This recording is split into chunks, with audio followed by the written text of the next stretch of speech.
Whether it be my story or my guest stories, we all share parts of the human experience. In our own ways, we have all faced triumph and challenges, both joy and pain, both gratitude and grief. My life changed forever on October 11, 2019, the day I had a stroke. It had a ripple effect, not only for me, but also for those I cherish. Through grace, we are here today to pay it forward. It's my mission to focus on what brings us together and help people find their path through life stories.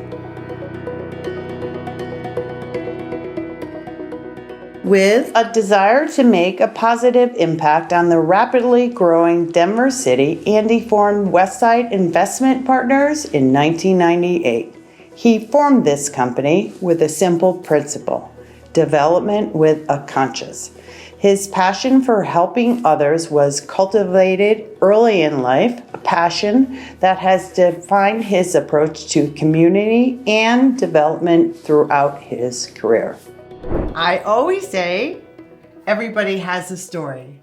Thank you for being here. Thank you for having me. Okay, you're a local boy. I am.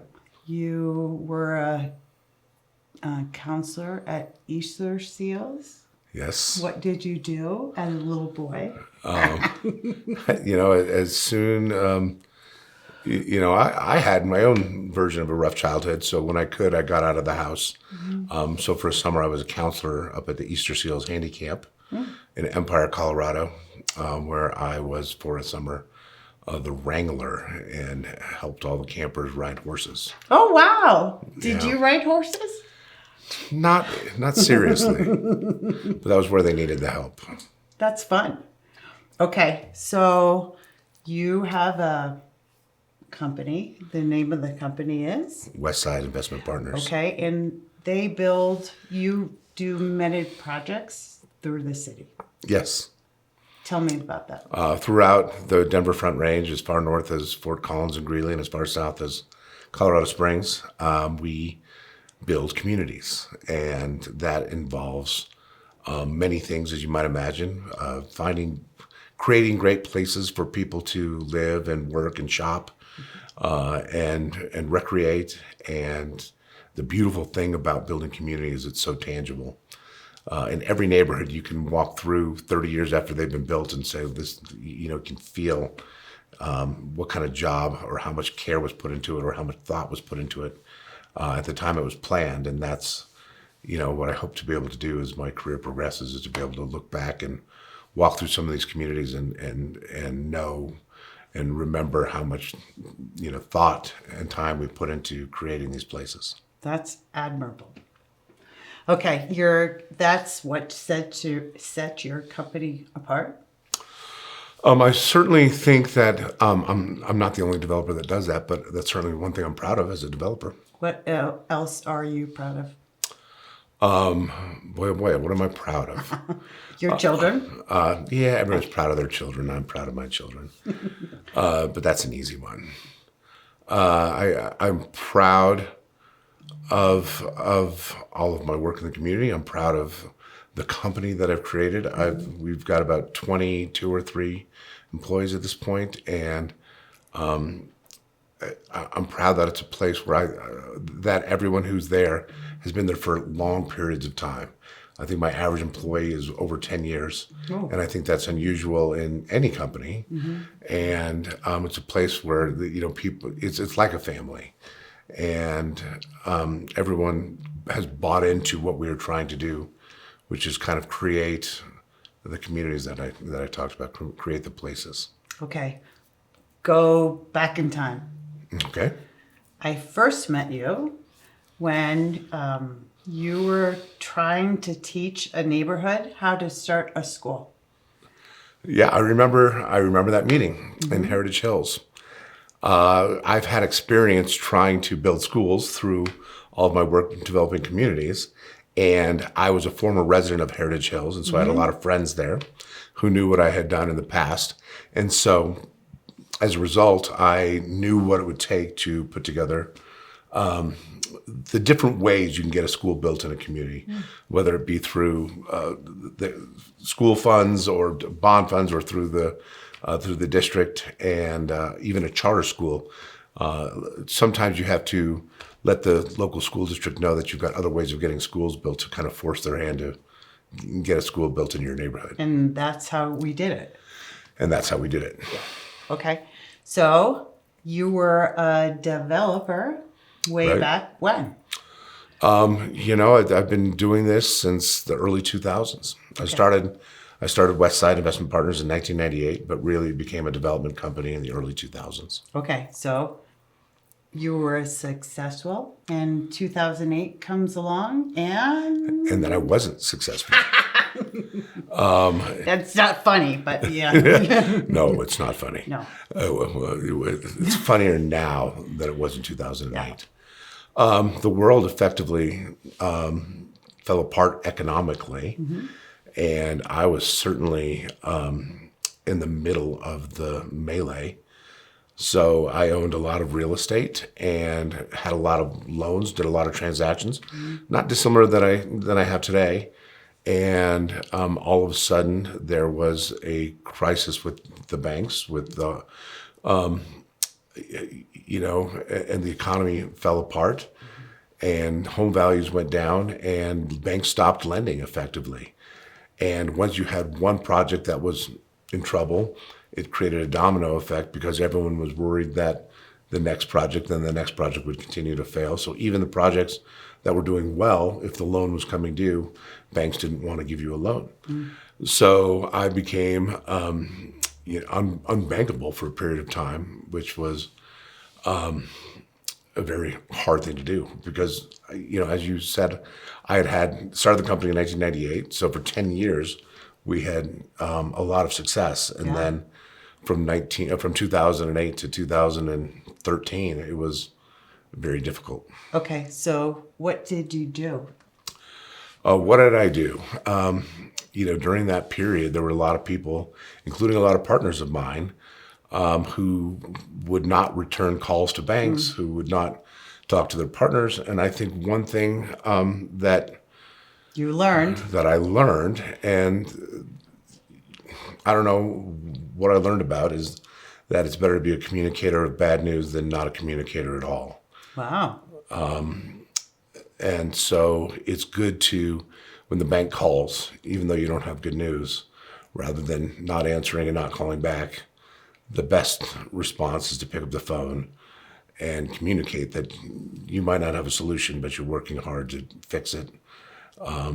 And I think that engendered some trust and some goodwill amongst the lenders, the lending community, amongst my partners, and allowed me to kind of squeak my way through those hard times when a lot of other people didn't. And how did your ego feel?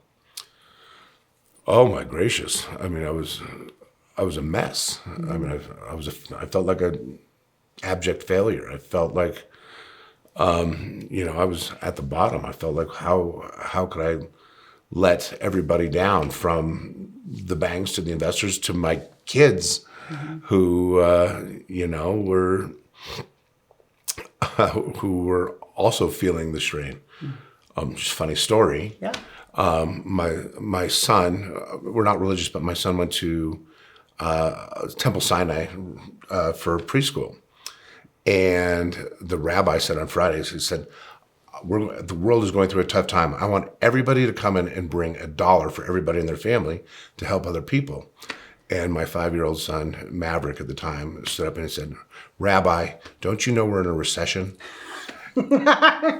And his dad didn't have, anytime he asked for money, his dad was not willing to give him the money.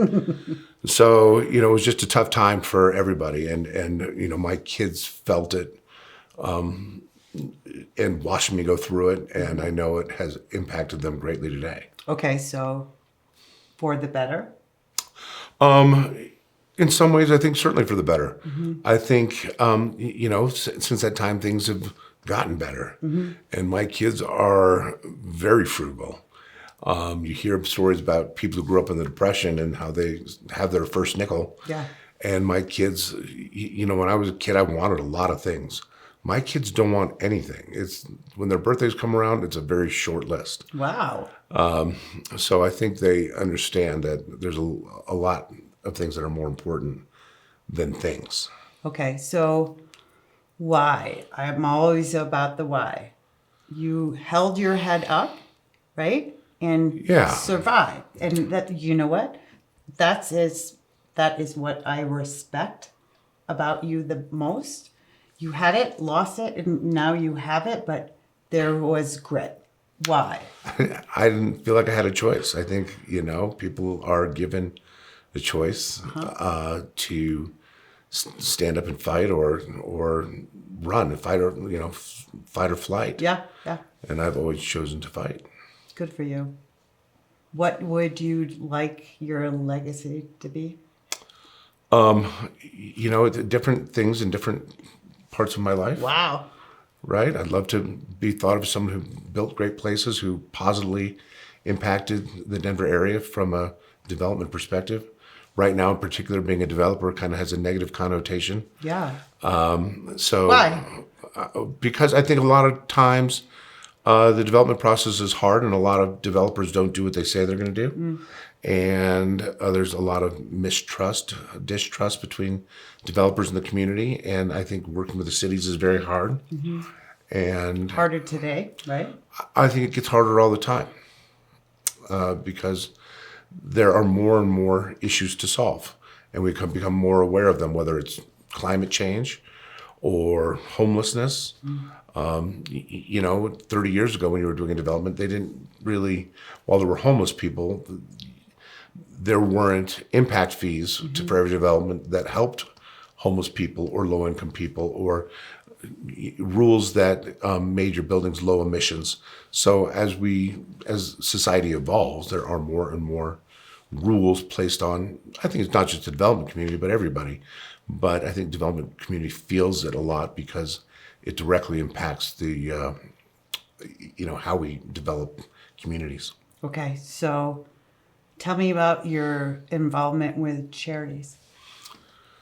A lot. Yeah.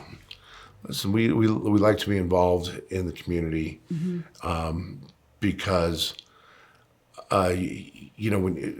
through building communities in different parts of the city, you can tell, you can really feel the need. And as a result, I get to meet people like Nikki, who you've spoken with, and see all the wonderful things she's done.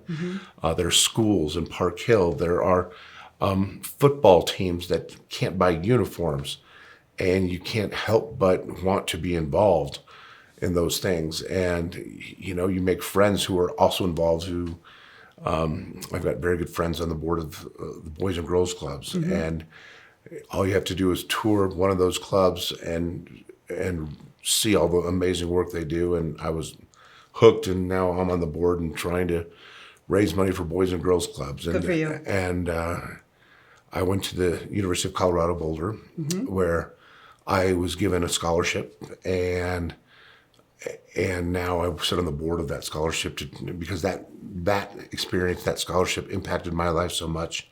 I want other people to benefit from that also. Were you in awe that you got it? You were like, why did I get it? Absolutely. I didn't think I deserved it at the time. Well, I didn't know that I deserved it, but I felt, I certainly appreciated it, and I appreciate it more now looking back. Did you get good grades? I did. I did get good grades. You worked even harder, yeah? I did. I always worked very hard. I always worked very hard. So how do you do it?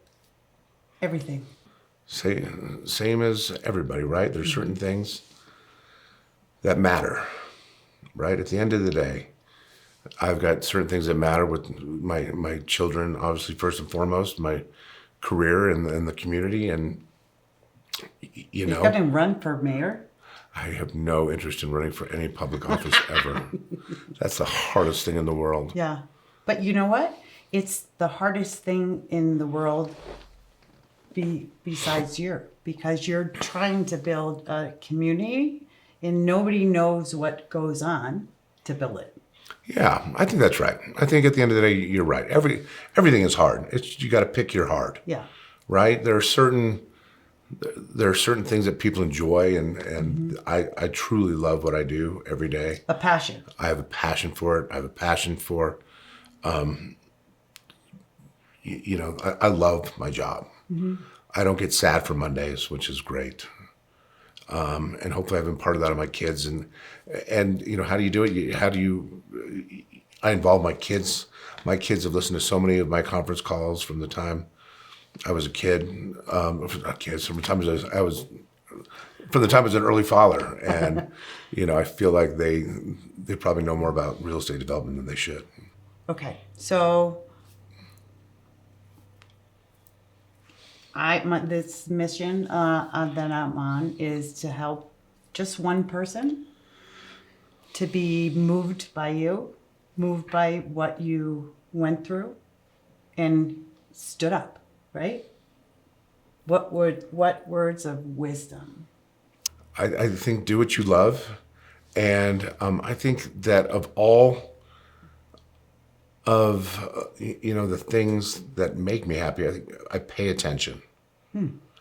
I think paying attention is so underrated to details, to lives, to other people's lives. It makes your connections with other people so much stronger.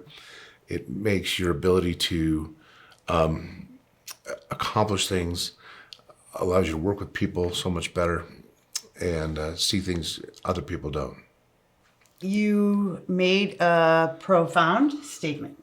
Paying attention to details. Okay. In everything, what do you think comes back to you?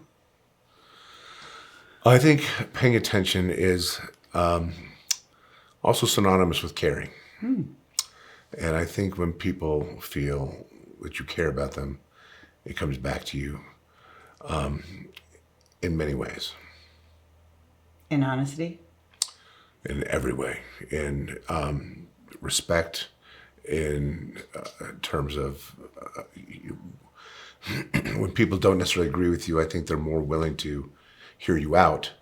I think that people are, when they feel cared about or paid attention to, that it creates trust.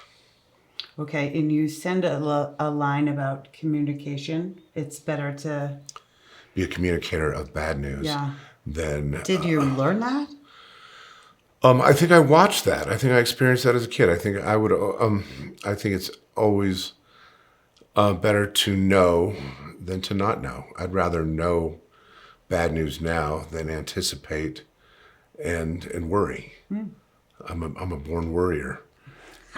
And so worry, I know, and warrior, yeah. But more of a worrier. That it's better to discuss, get your cards on the table, and be able to talk about them, and under promise, over deliver, without. That takes courage. It does. It takes uncomfortable conversations.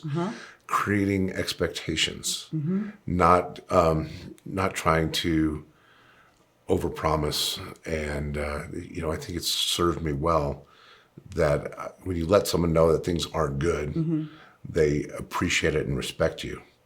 I've got a good story about that. Yeah, tell me. So when times were bad in 2008 and 2009, or 2009 and 2010. I had a good friend who does effectively what I do, and he stood up in front of a bunch of his investors, trying to tell them what was going on, and he said, "You know what? This economy is terrible, and that's why everything is bad." And the response was, "No, you got us into this investment." Wow. And I had a similar talk, and I said, "You know what? I got you into this. I apologize, and I'm going to work my tail off to get you out of that." And their response was, "You didn't do it. It was the economy." Wow. So it's just how you frame things. If you're willing to take ownership, if you're willing to own the share of the blame, if you're to own your shortcomings. And to listen. And to listen. Thank you, Andy. It was a pleasure, an honor, and if I can help one person, I've done my job. And you have done my job. So thank you. Thank you for having me. Do you have a story to share? I'd love to hear from you.